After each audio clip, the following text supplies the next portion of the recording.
Hi നമസ്കാരം.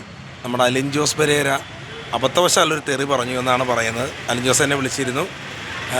പുള്ളി പറയണമെന്ന് വെച്ച് കഴിഞ്ഞാൽ ഞാൻ എന്തൊക്കെയോ പറഞ്ഞു പോയി. ഞാൻ പെട്ടെന്നൊരു ടെൻഷനിൽ പറഞ്ഞു പോയതാണ് ചേട്ടാ.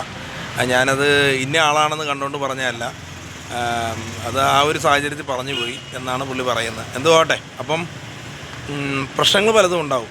അപ്പം അലിൻ ജോസ് പറയുന്നത്, അലിൻ ജോസിനെ കുറിച്ച് ഫേസ്ബുക്കിലൊന്നും ആവശ്യമില്ലാണ്ട് എഴുതി കഴിഞ്ഞ് ഇനിയും പ്രതികരിക്കുന്നതാണ് അലിൻ ജോസ് പറയുന്നത്. അപ്പോൾ അങ്ങോട്ടും ഇങ്ങോട്ടും വഴക്കും വക്കാനോ കൂടാണ്ട് ചുമ്മാ ഒന്നും തള്ളും വഴക്കും ഉണ്ടാക്കാണ്ട് നല്ല രീതിയിൽ പോകുക. കാരണം ഇപ്പോൾ യൂട്യൂബേഴ്സും റിയാക്ഷൻ വീഡിയോ ചെയ്യുന്ന കുറേ ആൾക്കാരോടായിട്ട് പുള്ളി പറയുന്നുണ്ട്, ഇനി എന്തെങ്കിലും പുള്ളീനെക്കുറിച്ച് മോശമായിട്ട് എഴുതി കഴിഞ്ഞാൽ പുള്ളി പ്രതികരിക്കാനുള്ള ആൾക്കാരുണ്ടെന്നാണ് പറയുന്നത്. മനസ്സിലായില്ലേ? പുള്ളി ഒറ്റയ്ക്കല്ല, നല്ല ശക്തമായൊരു ടീം തന്നെ പുള്ളിക്കുണ്ട്. എന്തിനും ഏതിനും പുള്ളിയുടെ കൂടെ കട്ടയ്ക്ക് നിൽക്കുന്നൊരു ടീമുണ്ടെന്നാണ് പറയുന്നത്. അതുകൊണ്ട് ഇനി പെരേരനെ കുറിച്ച് മോശമായി ചിത്രീകരിച്ചാൽ പ്രതികരിക്കുന്നതാണ് പറയുന്നത്. പെരേര ശക്തമായിട്ട് പറഞ്ഞു. കാരണം എന്ന് വെച്ച് കഴിഞ്ഞാൽ ആരെയും പേടിയില്ല. കാരണം എന്ന് വെച്ചാൽ പുള്ളീനെ മോശപ്പെടുത്തി സംസാരിക്കുന്നവരെതിരെ പുള്ളി പ്രതികരിക്കുന്നതാണ് പറയുന്നത്. അതാരായാലും എന്ന രീതിയിലാണ് പുള്ളി മുന്നോട്ട് പോകുന്നത്. അപ്പം ഇന്നലെ നടന്ന പോലെ ഇനി നടക്കാണ്ടിരിക്കട്ടെ.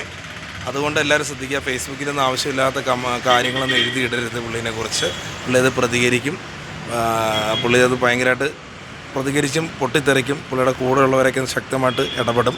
അതുകൊണ്ട് സൂക്ഷിക്കുക. പിന്നെ ഇന്നലെ പുള്ളി തെറി വിളിച്ചൊരു വീഡിയോ ഇറങ്ങി. അതിനെക്കുറിച്ച് പുള്ളി പറഞ്ഞ് പെട്ടെന്ന് സംഭവിച്ചു പോയാൽ അത് മനസ്സിലൊന്നും വെച്ചില്ല. കാരണം എന്തോ ഒരു ടെൻഷൻ കയറിയപ്പോഴാണ് ആ തെറി പറഞ്ഞതെന്നാണ് പുള്ളി പറയുന്നത്.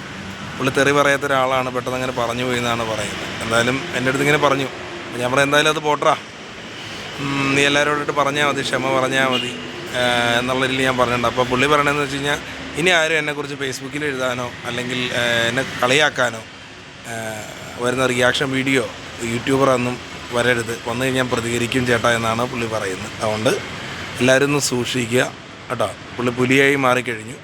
അതുകൊണ്ട് പുള്ളിയെ കളിയാക്കാനോ ഫേസ്ബുക്കിൽ എഴുതാൻ വരുന്നവർക്കൊരു പാഠമാവട്ടെ. കാരണം പുള്ളിയുടെ ഉള്ള ഒരു ഗ്യാങ് തന്നെ ഉണ്ട് കേട്ടോ. അതുകൊണ്ട് സൂക്ഷിക്കുക. അപ്പം അബദ്ധവശാൽ പറഞ്ഞതൊരു തെറിയാണ് എന്നുള്ള രീതിയിലാണ് പുള്ളി പറയുന്നത്.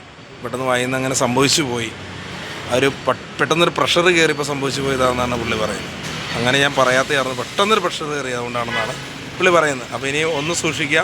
പുള്ളിയുടെ കൂടെ നല്ല കട്ടയ്ക്ക് ചങ്കുകളുണ്ട്. അതുകൊണ്ട് ആരും ഫേസ്ബുക്കിലോ ഒന്നും പുള്ളീനെക്കുറിച്ച് ഒന്ന് മോശമായിട്ട് എഴുതുമോ ഒന്നും ചെയ്യരുത്. പുള്ളിയുടെ രീതിയിൽ മുന്നോട്ട് പോട്ടെ. അപ്പോൾ യൂട്യൂബേഴ്സോ റിയാക്ഷൻ ചെയ്യുന്നവരോ ആരും ആയിക്കോട്ടെ, എഴുതരുത്. പുള്ളിയുടെ രീതിയിൽ മുന്നോട്ട് പോട്ടെ. അപ്പോൾ ശക്തമായിട്ട് പ്രതികരിക്കുമെന്നാണ് പുള്ളി പറഞ്ഞത്. അപ്പോൾ വിളിച്ച തിരക്കി പുള്ളി ഒരു സോറി പറഞ്ഞിരിക്കുകയാണ്.